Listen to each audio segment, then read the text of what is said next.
Hello, this is Overly Critical Anime with my review of Castlevania Season 4. I'm sorry I haven't been doing videos lately on anime. This stuff hasn't been really interesting. I haven't seen anything that really is revealable right now. Maybe I'll do Super, but I doubt it. I couldn't get back in Black Clover. Tried. I just couldn't get back to it. Maybe in some shows. I'll cover Megalobox 2. I would like to see that. I will watch that and I'll give my review on that. But besides that, I haven't been too much going on, and that's why I haven't been really producing videos as late. But onto the review, I'd like to go over some of the bad stuff first because I think that's important because it suffers from a lot of patient issues, especially at the end where you think there's this, I guess, bad guy that they focused on in season three, Camilla, and it feels really off because I can't give too much away without spoiling it, and I don't like spoilers. But there's, I guess, another person that comes along, and it felt really rushed at some points, and there was a lot of good stuff in here, like character development, the dialogue, the settings, everything that was that stuff was so on par. That was so good, especially the character development. I think they gave each character a good their parts in there, and they really developed these characters really well.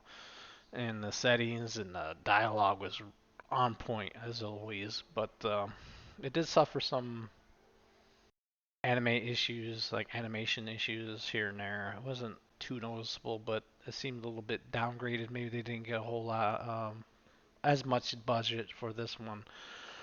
But I think they just really wanted to end the series, and that's fine. But it just felt really kind of out of the left field of this like person that shows up and kind of takes the hold of the until the final couple episodes, which just felt really weird and off. I don't know how to explain it, but it's just kind of like I liked the twist. Don't get me wrong, it was a pretty good twist, but it just felt really weird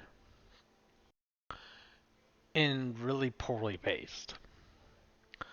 That's pretty much all I have to say about the bad. Now, the good, as I said, like everything else was so good. It's so on par, and it kind of had me a little conflicted on where I wanted to like give it a score. And I think 7.5 out of 10 is fair.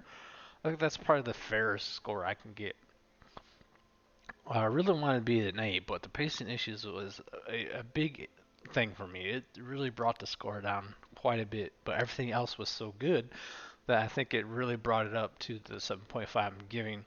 Definitely give it a watch, but be prepared to face a few twists that, while good, just seemed like they were kind of out of place and a little bit undeserving. Because I don't want to give too much away, but a character does get somewhat of, I guess, a revenge. His revenge, even though there's a lot of redemption arc, I kind of ask kind of a feeling to this whole thing because a lot of characters get their redemption arc in this season, so it focused a little bit more on that, I guess. The more the character development and the redemption arcs of each kind of character, because a lot of characters do get a lot of redemption arcs, which is very interesting, I must say. But other than that, thank you for listening. Rate, comment, subscribe.